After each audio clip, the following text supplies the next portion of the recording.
During that time of me catching that charge, I was already going through what you call a family phase.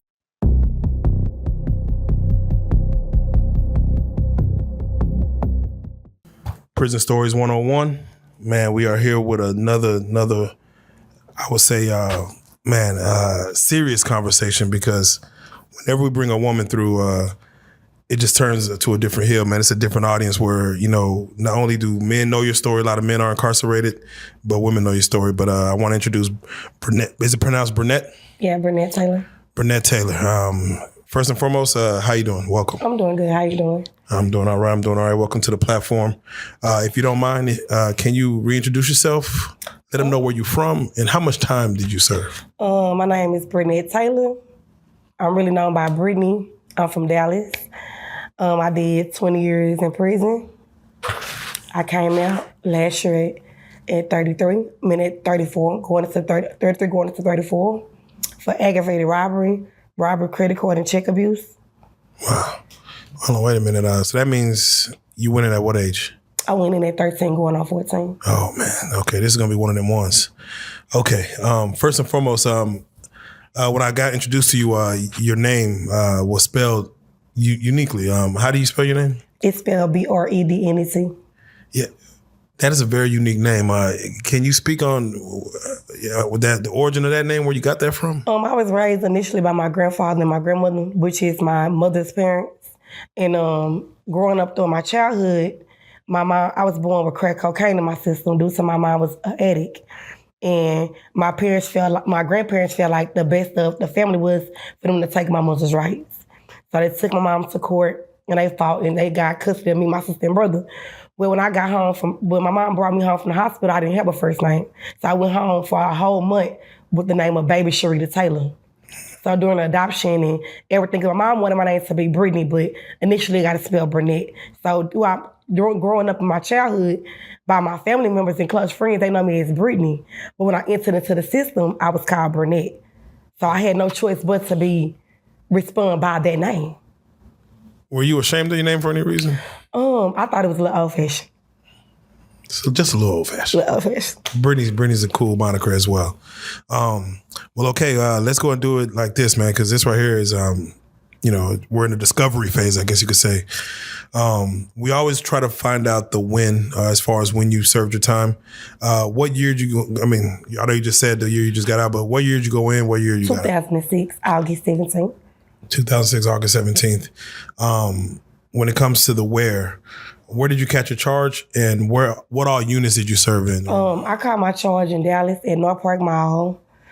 I also caught my charge in North Dallas. All my charges are basically like in the North Dallas area, because growing up, the best place where it was to hit a lick in North Dallas. That's where all the money at. And you know.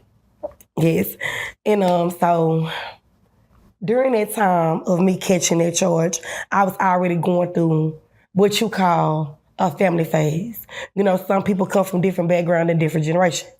So I came from a real dysfunctional background. You know what I'm saying? Like, I can't say that my grandmother provided all that she could provide for us to have the proper life. But it was just something about the household change. My grandfather passed away. I felt like my grandmother, looking back as an adult, now that I'm an adult, I realized that I thought that my grandparents had it all together, but really they was really struggling with us. Yeah. They was older people. Give the family dynamic, because normally we get to the why, but we're about to go to the why right now as far as your upbringing. You have siblings. Yes, sir. And how many siblings are living with you, with your grandparents? I have 2 siblings. My oldest sister was killed in South Dallas in 2022 by her boyfriend. I have a brother that is 36. His name is Kendrick. And we was well-known kids around Pleasant Grove. Yeah. And when my granny took sick of cancer and she started dying out, my brother lost himself. So he went from being one of the most well-known kids, because he wasn't no bad person. He was a good person, to doing drugs. So right now, my brother's a full-blown crackhead. Oh, wow. It took him that long. It took him down. And, sometimes, like I said, the dynamics of my upbringing to me getting incarceration and everything, things had shifted. So remind me, what was the status of your mother and father? What happened? For a long time, my mom led me to believe that this man named Michael was my father. And I chased the fact of wanting that daddy figure from him, only for me to find out years later that this man ain't even my daddy. Wow. You know what I'm saying? How'd you find out, if you don't mind me asking? I found out through my auntie. Well, she's like a cousin, but my older cousin, she was like, Brednet, that's not your daddy. But my mom had missignaled me for a long time to where she would be like, I am your mama, I am your daddy. And so one day I just had to ask her like, Sharita, stop playing, who is my daddy? And she had to like tell me like, no, Brednet, your daddy passed away in Highland Hills when I was pregnant with you. He got killed by his brother playing Russian roulette. That's when the name of that game was very famous back then. Yeah. So like, I never had a chance to even acknowledge my daddy people, him, if I had siblings or anything. I never had a chance to know really nothing of anything. Man, so your mom technically lied to you about your dad. For so long. Well, you thought a man was your father, and there wasn't. At what age were you when you found out that he was not your father? I was like 13, 14. Cause when I was in TYC, he did reach out to me one day. And remind you, I never disrespected Michael. I always called him dad and everything because I really want a relationship with him. And I just went through life asking like, why is it that he don't want me, but want my sister? But I can see why the man didn't want me. I wasn't his child. Yeah.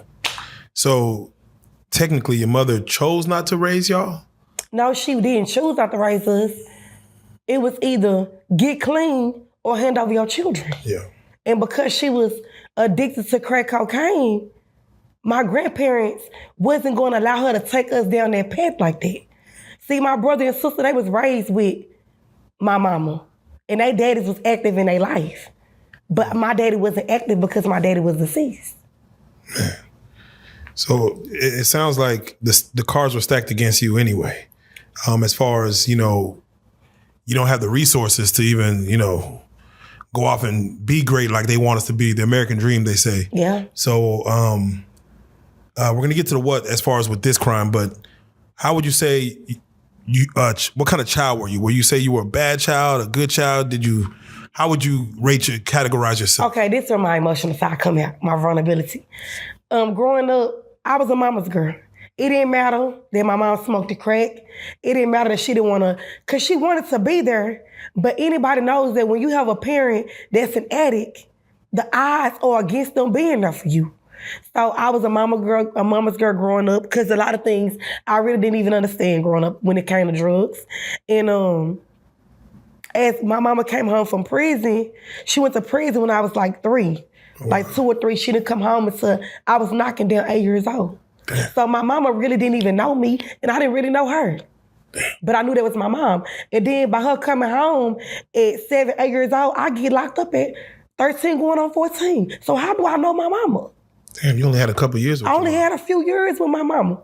So, but I'm a mama's girl, so I loved it, the fact that my mama home now. Yeah. But things changed. I hate to say it this way, but I can only be honest. Things change for the worse. Because now I feel like my mom has substituted her addiction for a man. Oh. So I'm not used to having to share my mama with a man. So I was the type of kid that would I would pretend like I'm sick. I would show out at school. Everything to get my mom attention because I was just crying for my mother. But in her mind, she was just feeling like she trying to survive and do what she can do to be a mama to us, not realizing you hurting me. You affecting me.